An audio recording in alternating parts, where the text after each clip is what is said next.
force a woman to stay in the household, for example, and take care of her children. And we are also doing nothing in terms of like policy in order to make sure that women are not disprivileged by the existence of these views, right? We say that the way that we can solve this unfairness is exactly by using policies that target women in specific at all levels of the career path, for example. We think that anything less is a disservice towards the sheer oppression that women have faced in the workforce, and we are very, very proud to oppose that setup, right? We think that specifically what we want to support are policies that help women at all levels of the career ladder, not just the bottommost, right? This looks like mandatory paternity and maternity leave, for example, so that women are not considered unfairly in the labor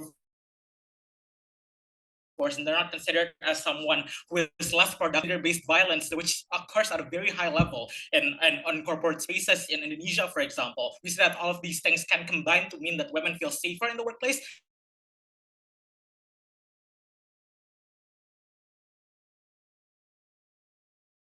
and are treated fairly in the workforce and women effort, and all women in the corporation or career path must work together in order to solve that, right? And we said that this is something that we can achieve under our side of the house. So two things broadly in this speech. First argument, I'm going to talk about this, how this increases the participation of women in labor force, and that creates societal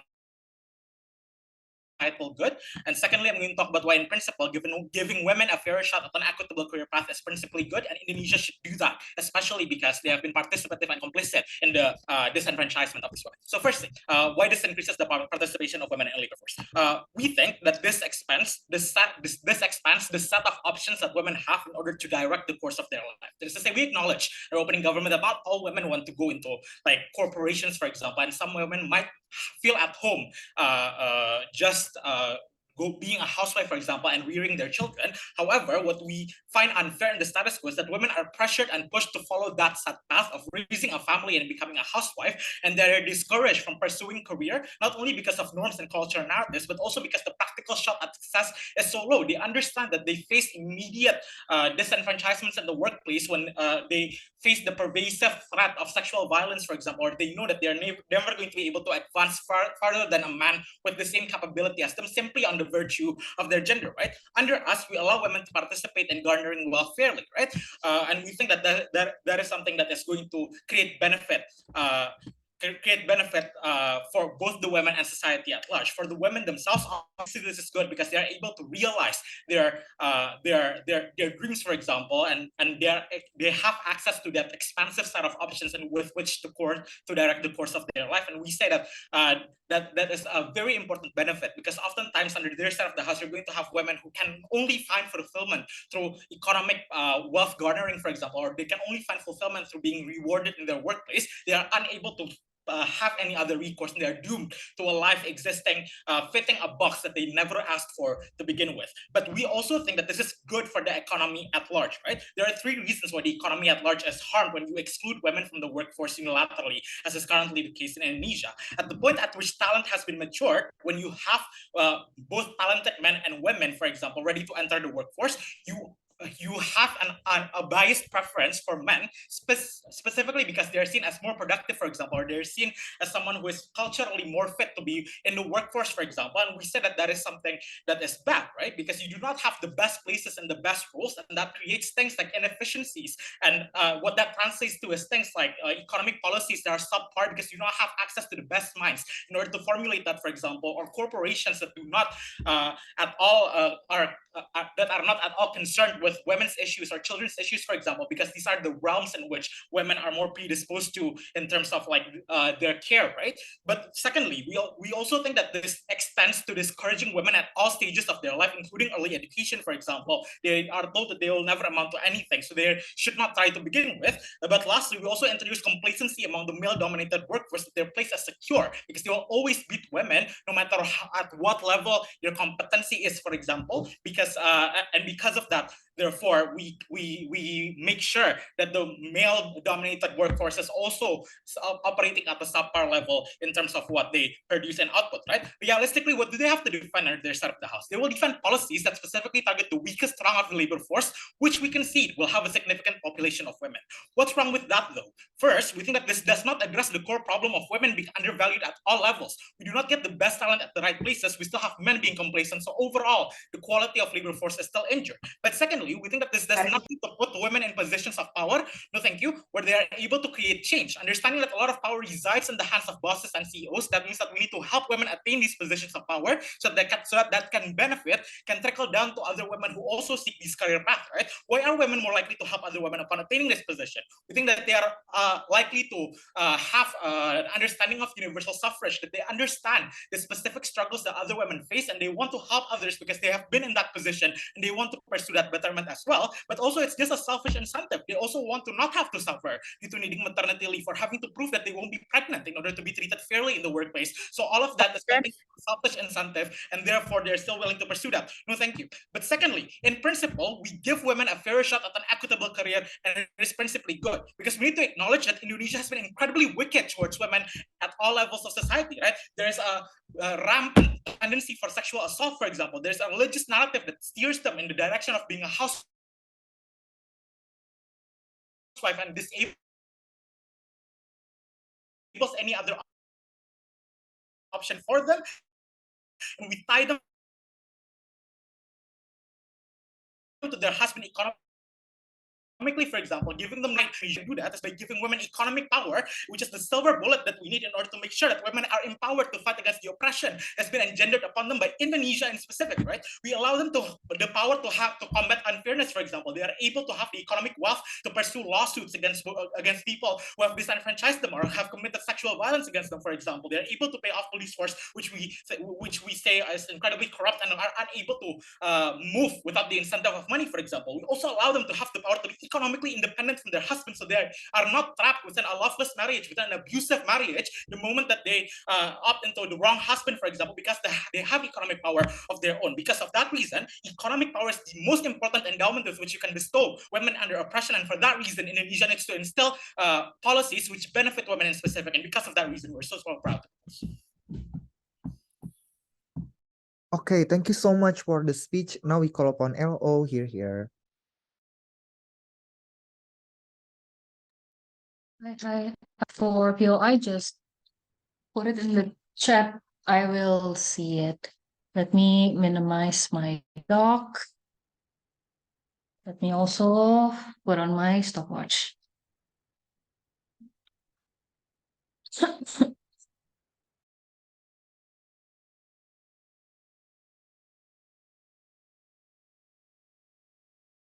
Okay. I will start my speech in wait a minute, actually. Okay. I will start my speech in 3, 2, 1. Judge, we agree that the existence of women in the workplace is obviously always going to be a net benefit, right? We agree on that. But the type of women that exist in Indonesia are not only career women. In fact, career women in Indonesia are the least vulnerable actors that we need to protect, like right now. This is coming from someone who worked in corporate and was born and raised in a corporate family. I can assure you that we are not the most vulnerable type that needs to be structurally protected. I'm going to also tell you later on how women currently can gain some form of power, whether it's economic, whether it's not, without participating in the workforce necessarily. So first, let's engage the OG first, right? First thing first, we think that the threat of sexual violence and any form of male domination is an urgency to reform the criminal justice system. It is not a harm that is limited and exclusive to workplace. So please, OG, tell us a harm that is exclusive to workplace, because we don't think like things such as KDRT and things such as sexual harassment is something that you only encounter there. We think structural reform towards CGS is what we need to fix that. But even if, let's say, there are some exclusive harm, like preferential bias to employing men in comparison to women, for example, I think that this is a mismatched solution to try curing the sickness of grassroots patriarchy using a sudden top-down change, right? You need to highlight that this is a structural top-down change, but you need to also consider the reaction and the response that is going to be given by the other half of the workforce that also have their own unique grievances. The man that has become our breadwinner for so long, they also have grievances, because we think that both sides need to concede that the workforce structure it's not ideal in general, right? So the question is whether you will improve the overall structure immediately or just focus on fixing women participation first before fixing the workforce structure. And we think that the latter is not effective. So before I move on to my contribution, one thing that I would like to highlight is that the info slide implicitly suggests that the core issue of the lack of Indonesian productivity is due to the lack of women participation. But OO will strictly say no, it is not the actual, or at least it's not the sole reason. There are other bigger reasons that leads to the lack of Indonesia's productivity. So do not get trapped, judges, with the slide's implicitness in suggesting the correlation, right? It needs to be proven by government team why that is correlated. So coming on to my contribution. First, I would like to prove to you that first of all, there are women with other choices, but second of all, it is never an issue about lack of participation. And let me show you why. So first of all, we think that women's choice has not been changing, right? Maybe government is trying to portray that, oh, more people wants to work, more people want financial freedom, etc. And yes, people always want that, but the method on which people gain financial freedom does not have to be in the form of joining the workforce, because I'm going to be slightly against feminism here, but not all men, right? Exactly the issue of people that does not want to share their financial power and financial management in the household is a problem of individual. Exactly, it's a problem of oknum, and it's not a problem of structure itself. We think that currently there are some women that still prefers to have their pursuit of happiness by being a stay-at-home mother, by being a caregiver to the elderly, to the children, and prioritizing that even if they're career women, they're still taking on that double burden. And while we agree to some extent that, okay, maybe their willingness to take this double burden is created by structural changes, but we don't really think so, right? Because we think that even in places where economy is already really, really advanced, where women participation is really, really supported, due to the deep-rooted belief and deep-rooted tradition in which we are more inclined than become the more nurturing party, it is still normal for a lot of Indonesian women to then decide to not be a working woman then. So and we think it's a choice that needs to be validated, right? Exactly like OG said, they're the most vulnerable type of people. They're the kind of people that requires justice system to be reformed, and that is why our focus should be there, because it's a more holistic approach to save the more vulnerable type of women. So our focus needs to be regarded in that. But under the world of OG, where they are giving heavy incentive on female labor, the very best case that they can get the output, right? We think that it's to devalue women's choice that has been directed to exclusively contributing in terms of household management. It's principally unfair for us to denigrate this women's existence and their choices. Then, moreover, what you will get in our side is this. We think that women has always centralized in other form of non-governmental and non-conventional form of work and jobs. They are participating in the workforce, but in a different segment, right? Who are they? They are usually business owners, run their business from home so they can juggle fulfilling the enforced feminine duty that they cannot escape, to be fair, of caregiving to children and elderly family members. And while this might seem like a double burden, like I said, it's a choice that they have made, and to denigrate this choice is something that is not okay. But moreover, women has also for so long create a lot of home businesses that empowers and caters to other stay-at-home mothers, right? So the narrative that you will get in the government team is that the empowerment is only going to be given to career women, but where we do realize that the connotation is not really positive in Indonesia, right? Career women are also inherently self-sufficient, they have a tough skin, and they're ready to go against the current and bravely face the barrage of hate, calling them selfish, for example. They're mentally ready for this.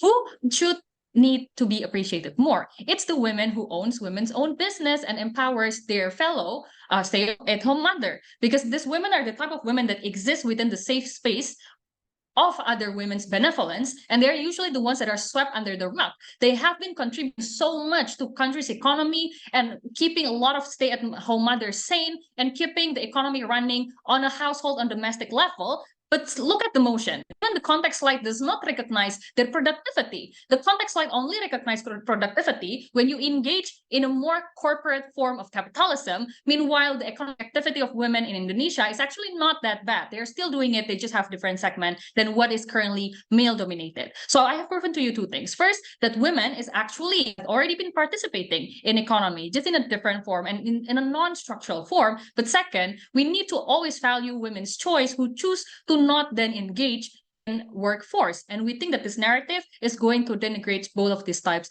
of this women. My second speaker is going to talk more about the practicalities then. Thank you. Thank you so much for the speech. Now to close the remark from OG DPM here.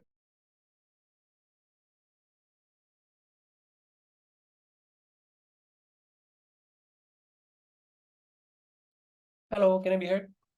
Yes, audible. Okay. POI through chat. I'm gonna take one from closing. Wait, I'm still raising my hand. I'm not sure why. It's 3 a.m. I'm not gonna speak for too loud because I don't want to wake everyone up. If I get inaudible somewhere in the speech, please feel free to interrupt me.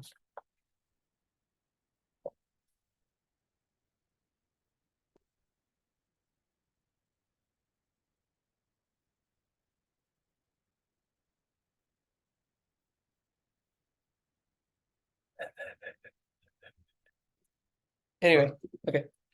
Yeah.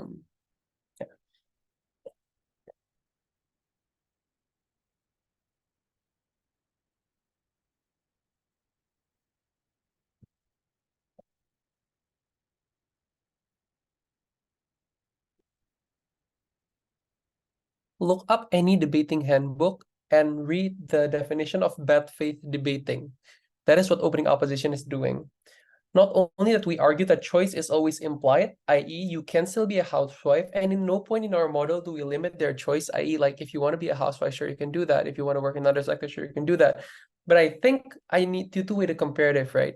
Because I'm not sure if opening opposition deliberately or accidentally misread the motion, but it's not the classic templating motion of corporation versus choice feminism. It is a motion about empowering women in the workforce or alleviating workforce as a whole. The comparative, or rather the fiat that opposition can claim, is not that we're going to fix the law.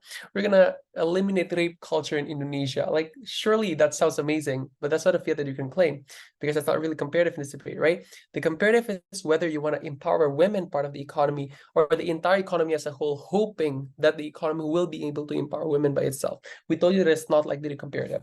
But let's say it's a debate about choice versus corporate feminism. Leader of opposition tried to tell you that corporate women are not vulnerable because in their experience, they're not. I want you to note why career women are extremely vulnerable. They were forced to work there to fulfill the necessity of their family or to continue the burden from their parents, for example, because they're the breadwinner of their family. What that entails is they have to work under extreme pressure, but then they also cannot opt out, even with toxic bosses, even with low wage, even with like things like sexual harassment, stuff like that, because they have to work there. They need the money, right? And necessarily that means they're in an extremely vulnerable position where they cannot opt out. But if they continue to work there without any protection, like what happens inside of school, presumably they're going to live a very, very bad life. We really think that if you don't consider that to be vulnerable, presumably you want to reevaluate your choices. The first thing I'm going to argue is that this provides a proportionate form of reparation towards Indonesian women. Look, the biggest possible challenge is that obviously this is an actor motion and therefore this should only resolve around Indonesia's interest. That is the obvious response. I would like to introduce you to the concept of decomposition within philosophy. That is to say, you break down the actor into smaller subsections of actors and identify where the delta of the motion really exists. The actor in the motion is uniquely worded by the ACOR as Indonesia. This means that teams are allowed to debate on the reasonably important actors that are included within this motion, and we can select and we can argue whether the specific subsection of the actor within the motion is the most important subsection. And that means that our contribution in opening government about giving additional welfare to women that I think to almost literally no responsible leader of opposition is not only pragmatically winning, i.e. we benefit more than 50% of Indonesia's working age population. Even if you want to win in the utilitarian scale, presumably we still win. But also by extension, everyone else, things like their children, for example, right? But also not only that, it's a principal requirement that ought to be delivered in all instances. Look, this is really important. What has Indonesia done to women? I think this is like pretty self-explanatory, but let's try to expose the actual gravity here. We did at least 4 things. 1, silencing the voice of women, i.e. politically you don't represent them. 2, policy against bodily autonomy, i.e. things like sexual law on sexual harassment that is like really, really bad. Things like anti-abortion law that women cannot access her own bodily autonomy. Thirdly is the economic limitation. You're not really providing like unique protection. At best, women can work as a lower class worker. It's really hard for them to climb the corporate ladder. But fourthly is the sexualization of women, i.e. prioritizing women to be shown through beauty pageant as opposed to actually exposing what they're capable of by themselves. Does that sound like it happened in the past? No, it's happening now. Because now there are barely any changes at all, i.e. at best what you have is like limited maternity leave, and that's why we really want to improve the condition. But second, and this is really important, can women work now? The answer is yes. But what jobs? Like the biggest export from Indonesia is TKW. Sent to work in a very risky environment in Middle Eastern states with no access to things that we know as healthcare and education. I literally met someone at Penn. He was a Saudi Arabian. When he saw us, he said, "Where are you from?" We said, "We're from Indonesia." He said, "Oh, I have 2 Indonesians working at my home." He said he had 2 Indonesians working at his home. This means that the condition of Indonesian laborers outside of Indonesia are in really, really bad condition. Like, sure, they have jobs, and sure, you can buy leader of opposition's idea that they can work, but the quality of the jobs are significantly worse, right? Like, they're unable to access these things that we consider as basic fundamental human rights. So that gives you the gravity of the importance of what we have done to Indonesian women and how much we have disenfranchised them. What then changes in our side? 1, now women can occupy all levels of the corporate ladder, meaning that you can push for better policies, and uniquely, only women can understand other women. It's not only because of sexism that I think leader of opposition or even opposition bench failed to disprove, but rather because of ignorance. Things like catcalling, things like rape culture. Men do not think that these things are important, right? Except for people in debate, obviously. Like, they don't think this is important. They don't think like they really have to consider this. Men like being catcalled. They really don't understand why women don't like being catcalled. So I think only by solidarity of women within the economic scale that you can actually make any change at all. But secondly, this also benefit beyond that, right? Single mothers who have to feed both her children and her parents at the same time. It doesn't matter if the number is small. In debates about minority, we never consider about the degree of benefit, but rather the vulnerability of these actors. Insofar as we prove that the most vulnerable gets benefited, we probably win. Closing. My question has always been, where will you implement this policy? Because even if you talk about women who chose to be takeaway, your change in corporate, will those women be in the corporate? Like, presumably we give a better leeway of opportunity and therefore we maximize their chance. Like, people just don't want to go to corporate because they think that they cannot survive, or like the working condition is really bad and therefore they opt into other more dangerous jobs, for example, that has a bit of a higher paying like wage. We changed it on our side.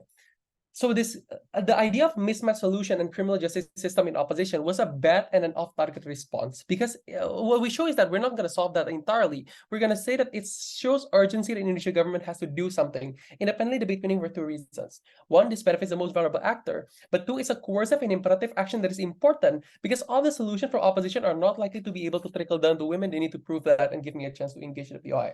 Second, even if you choose to ignore all that, we win by the nature of economy. At least 3 unique ways. 1, blind hiring. You maximize meritocracy, you create much more productive worker. I think it's sort of implied in the context slide that one of the biggest reason of economics like stagnancy is because of women, like lack of productivity, like we maximize in our side. 2, the current problem is that you have a high dependency rate, and therefore women who are not working are dependent on their husband. Therefore, they have like less wage as a whole, less salary, and therefore they cannot spend a lot of amount of money, limiting the economic development of Indonesia. By them having more access to salary, they can access like tertiary needs, for example, that really boost the power of economy of Indonesia. No matter how you want to consider this debate, we really think that we should win this debate. Okay, thank you so much for the speech. Now to close opening opposition and opening half, the LO here.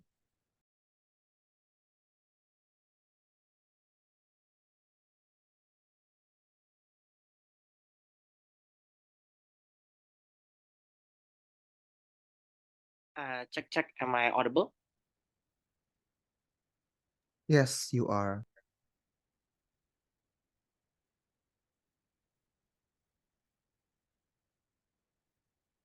Okay.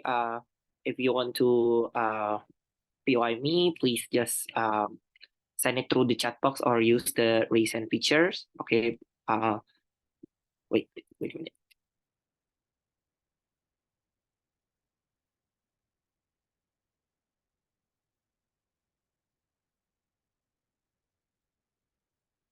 Three, two, and this is number 1. Okay.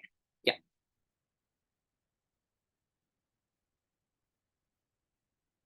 Okay. Right.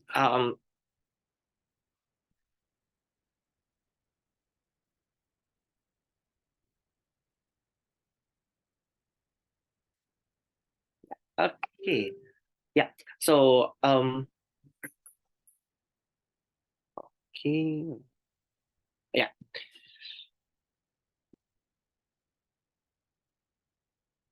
So before we go to the speech, yeah, just a couple shout out for all of the teams from OG, CG, and CO. Regardless of the result, I'm also genuinely honored to face all of you here. Yeah. So this speaks like a dream match for me as well. Okay. So starting my speech in 3 wait, aduh. Google Docs is jamming. Okay, 3, 2, 1.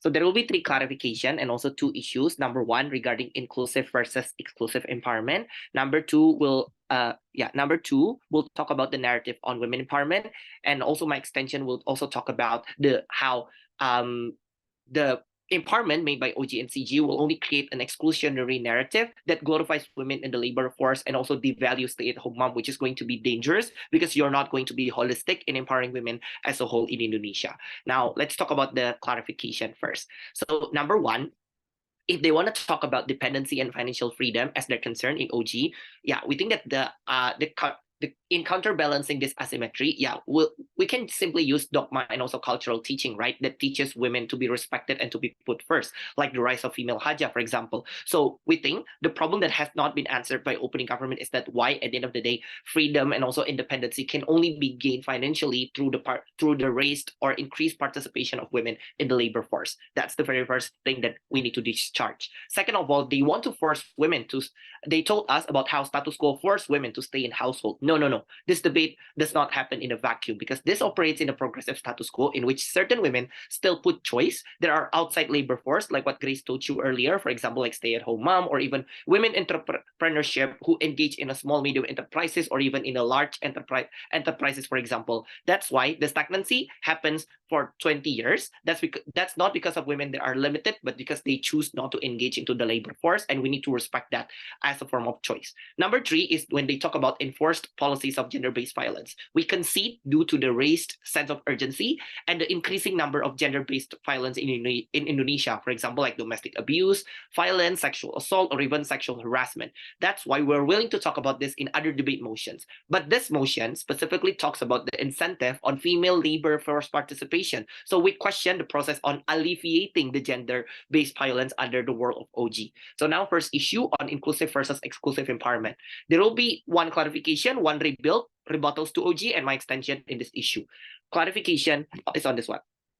OO doesn't have the burden to explain why the justice reform is likely. We simply need to prove why it's more important to prioritize changes in that direction rather than exclusively in the workplace. That's why OG still has the burden to answer to Mbak Astri's POI later on. And even further, we have mentioned about the different segments of women in our status quo, right? For example, like women in the workforce and women who engage in entrepreneurship, or even women that choose to pursue their happiness as a stay-at-home mom. So under our world, knowing that the choices of women are there to seek their happiness, we need to give like an inclusive empowerment in our side by respecting that and not giving any exclusive empowerment on that one. On minute 5. Okay. Yeah. So also told you stagnant productivity rate and overall economic growth is not because of the minimum participation by women, but probably other factors come into play. For example, like weak company management or the quality of the workers as a whole. Thus, in our world, instead of only giving exclusive empowerment to women, we would like to give inclusive empowerment by upgrading the entirety of the workforce structure to an already existing 54%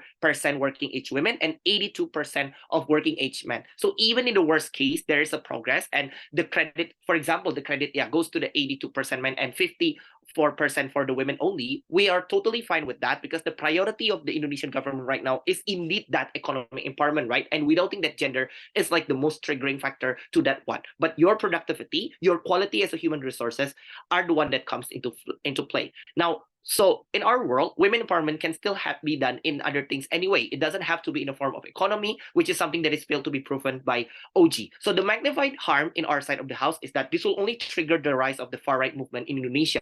Government can fiat by saying that House of Representatives and President will allow the policy to pass, but government cannot fiat the reaction and the acceptance of the people on the ground, right? We think that despite all the progress on supporting the women's right, women are still walking on eggshells. Indonesian people tends to spin off and worsens the narrative of anything that seems progressive, no matter how good or menial that is. So even in the best case, women reach certain things or break down barriers, they are still going to be assumed as someone that is handed the opportunity, not earning that opportunity. And we don't like that idea at all because you're only going to devalue, discredit every single thing that they say. Then let's see what OG told you. OG told you about how there is no way out for housewives who get domestic abuse.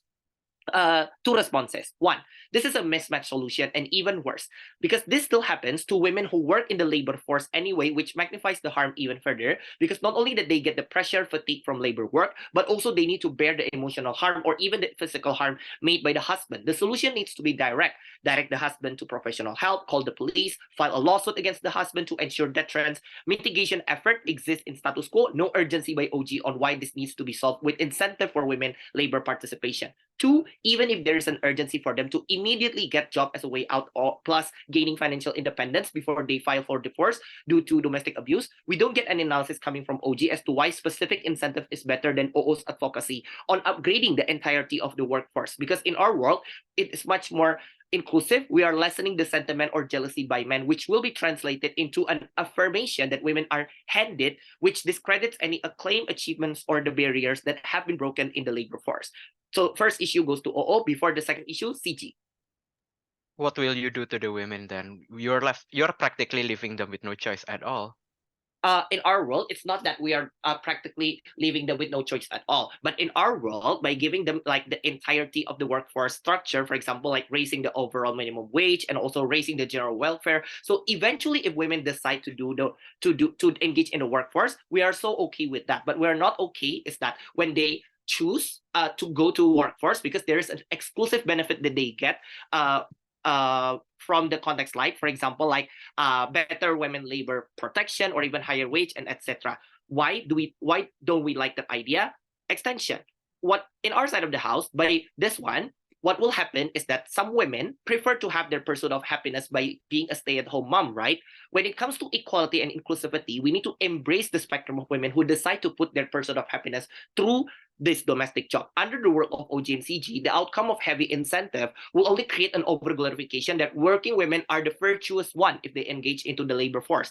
What's the harm? It devalues women's choice that has been directed to exclusively contributing in terms of household management, which is totally unfair, right? Because this will lead to them devaluing their self-worth, questioning themselves, and also decreasing their confidence due to them only staying at home. Principally, this is unfair because empowerment of women in labor force creates harm during the process.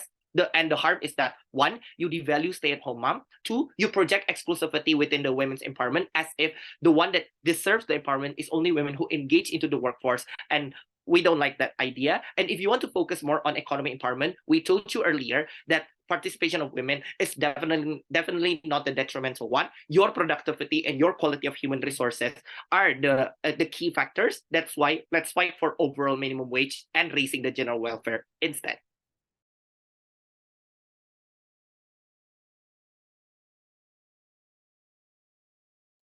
Okay, thank you so much for the speech. Now to open closing half, member of Gov here. Okay, check. Am I audible in full sentences? Yes. Okay, lovely. Honestly, it has been amazing. Kelempar di room ini. Initially, I don't want this, but hey, as the debate goes, it has been very amazing. Plus point, I get to see Adam's speech again. It's been long. I love the speech. Okay, so POI through chat box, please. Starting my speech in 3, 2, 1. The biggest missing keyword out of opening exchanges is on the motion in itself, because the motion says would heavily incentivize female labor participation as opposed to upgrading the entirety of workforce structure. This means that this debate is not talking about whether or not heavily incentivizing female labor force participation, policies that heavily incentivize female labor participation is good. This talks about comparison. This talks whether or not female labor force participation is something that should be prioritized over upgrading the entirety workforce structure, or should we do the same? That's why OO takes a wrong burden here. I think the best thing CO can bring is on why upgrading the entirety of workforce structure is much better rather than specifically female labor. That means number 2, that whatever analysis, whatever operationalization Justin and Adam has brought you in OG can only be ran when we can analyze why we should prioritize OG's case, the female labor force participation over the other side of the house.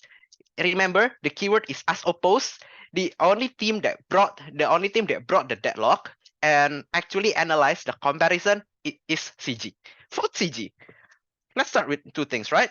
On why, first, labor law has to some extent is safe, even though it looks bad. But number 2, why we should prioritize this. Number 3, why it's easier to push for this.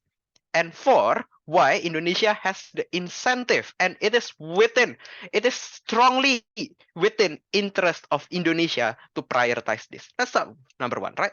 Labor law has to some extent, okay, sure, it looks bad because of omnibus law, but omnibus law is a federal nationwide policies. To certain extents, unions are strong within each regions. Bekasi has their own UMR, Sidoarjo has a very good UMR right there. Lots of regions have strong local unions, and their UMR are decided by their local regions that can be accessed democratically by these unions. For example, they can determine their UMR, they can determine their leaves, and so on and so forth.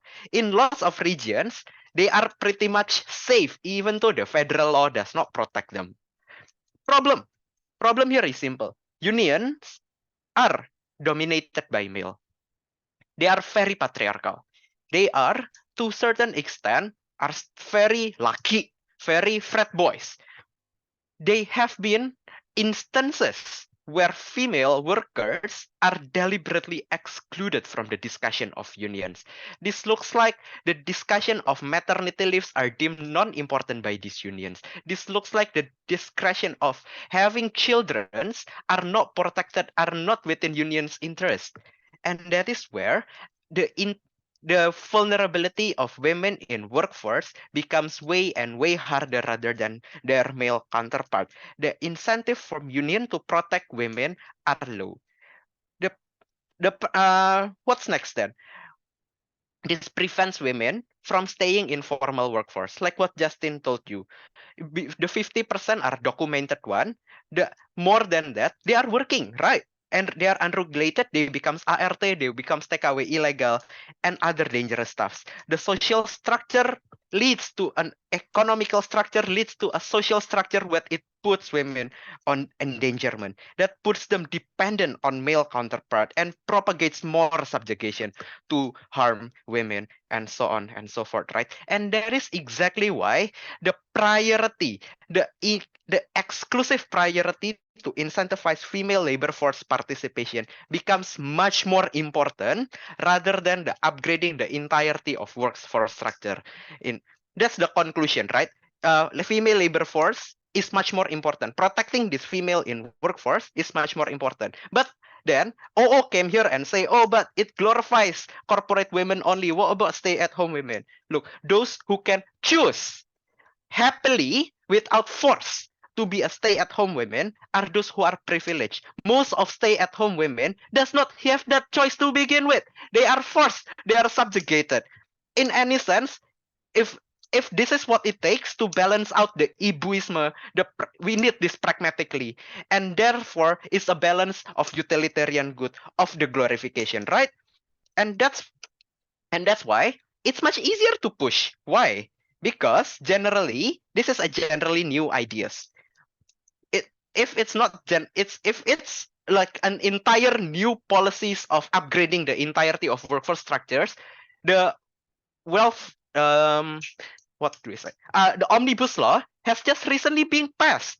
And that's when, that moment, it's hard for you to actually pass another policies. It becomes harder if it becomes oppositional towards what oligarchs who practically control Indonesia, right? It's never the president, it's always who owns the batubara corporations.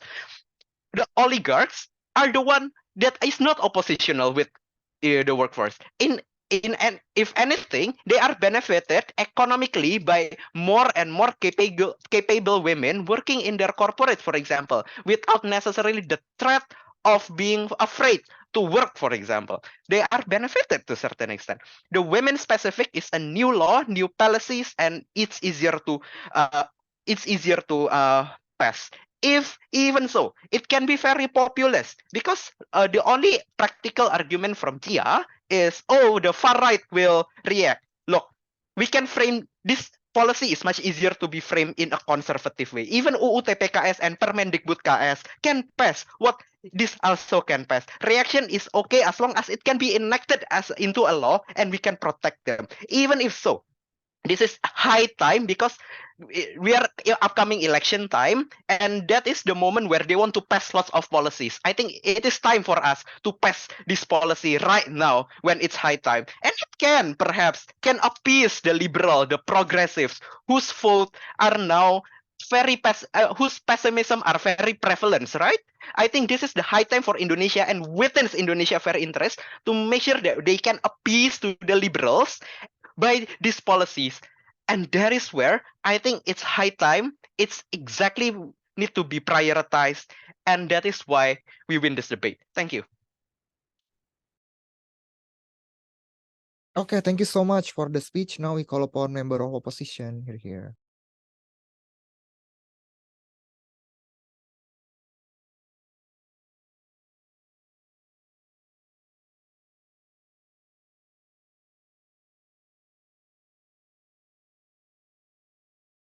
Check, am I audible? Yes. Okay, cool. First of all, yeah, what am I doing here? Like, I'm not even. It's been a massive honor to be in this room. Yang As kamu someone who champion is KDMI. practically, as someone who is practically a nobody 2 years ago. So yeah, it has been a massive honor. No, to you be are not a in this- nobody, Jason, please. No. Okay, probably might. Constant apa insecurities, right? POI unmute, prioritize UG, and please be kind. Right.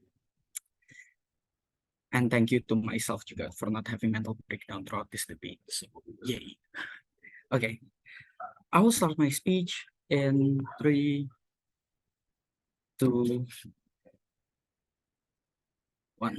What most of the benches forgot about this debate is this is an actor motion. So ultimately, you have to act according to the interests of Indonesia in the first place. And we will be the bench who are completely contributing to that burden, completing the right burden throughout the debate. So what are we going to do in closing opposition? We are going to act as Indonesian government and prioritize the betterment for the entire workforce, rising the minimum wage, and rising the general welfare as a whole. And if if some women are going to be left behind, so be it.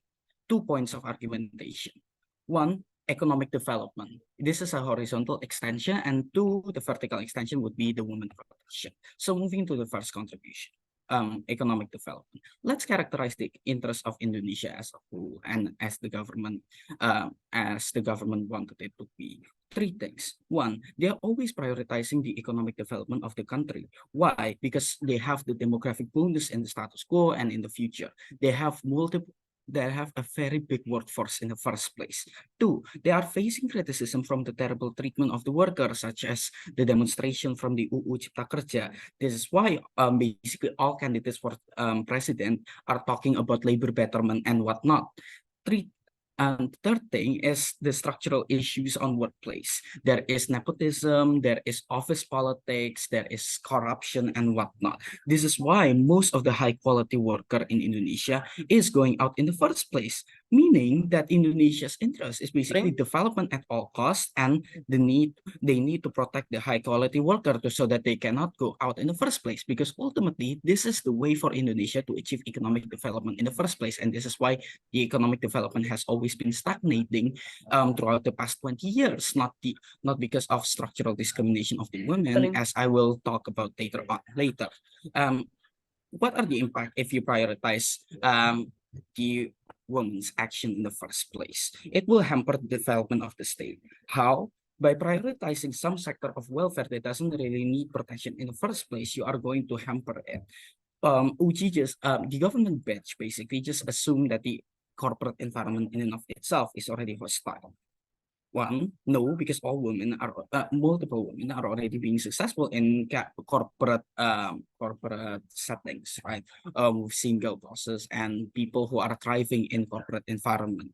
Secondly, even so, it is counterable by labor unions who are sector and division based, and there is women division in labor union in the first place. So CG's characterization is pretty much untrue. But even then, even if it's untrue, exactly when union that powerful that they can just debunk the UU Cipta Kerja, how any top-down policy like protecting women like this are going to work on when facing like the backlash from the male-centric division from the labor union in and of itself is not really explained under CG, which if brought by WIP, I think it's already too late. And secondly, the culture of the cancel culture through social media. We've seen many corporations get canceled for terrible treatment for women, for example. This already is taken into account in status quo.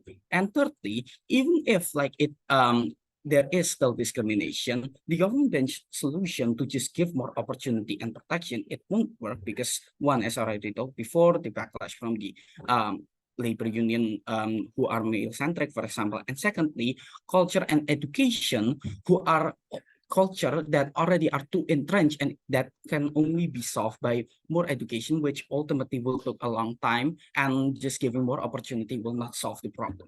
In fact, fourthly, we are going to flip the argumentation by saying the protection will be better on our side, exactly because by achieving the highest level as a woman through meritocracy, you will gain respect through that. This is why like people respect Susi Puji Astuti, for example. And exactly when you give special treatment, it incentivizes men to abuse women more in the workforce, exactly because their friends, for example, lose the opportunity of work exactly because of the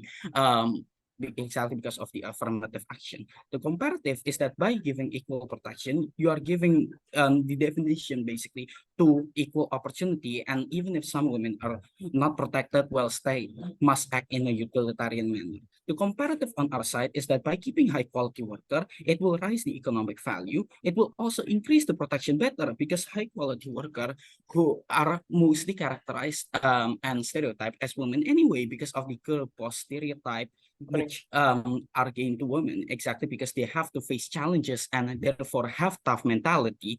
If the minimum wage did rise, the corporation are incentivized to employ more women exactly because they are more dependable, for example.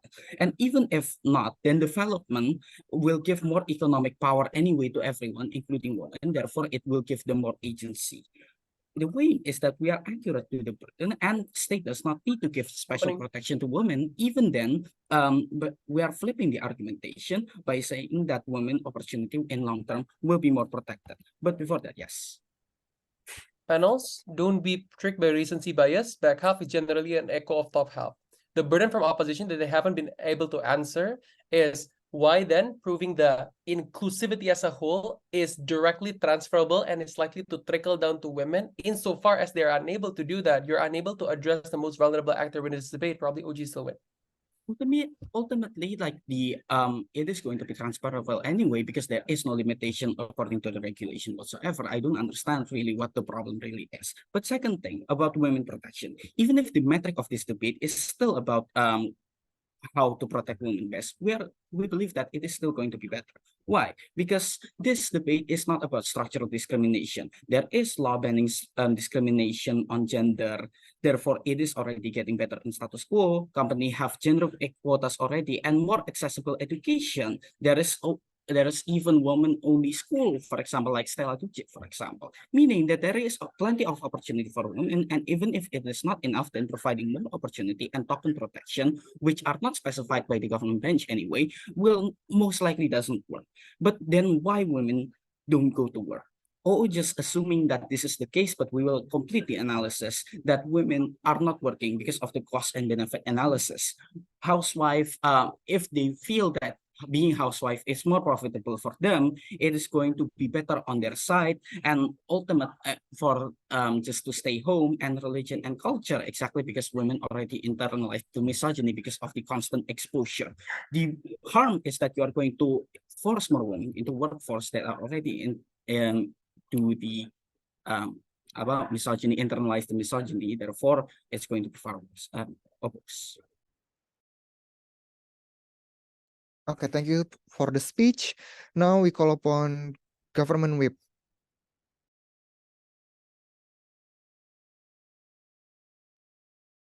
Check, am I audible?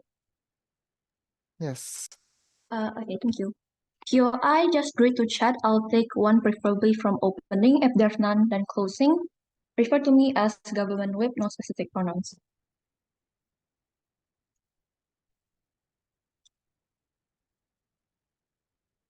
Also, before that disclaimer, none of my speech reflects my opinion or my views, all for debating purposes only. If I accidentally say anything that's like offensive, I do apologize beforehand. Starting my speech in 3, 2, 1. Judge, here's what I'm gonna do in my speech. Firstly, I'm gonna do a direct comparison and engagement to both oppositional benches, but secondly, proving to you why OG's entire premise is contingent on CG's contribution only, making our contributions all the more important within this debate. Moving on then, direct comparison to OO as a cross-bench engagement. Firstly, LO tried to reframe the vulnerable actors to you under the claim that, oh, the vulnerable actors are the women who choose to be a stay-at-home mother. Several responses to that claim. Firstly, notice, Judge, that their case is contingent on an unproven premise that the choice was available for women to opt into in begin with, right? This is overall untrue. We say instead, women didn't choose to be born into Indonesia with its prevalence of patriarchy, so choice is not something you can fiat.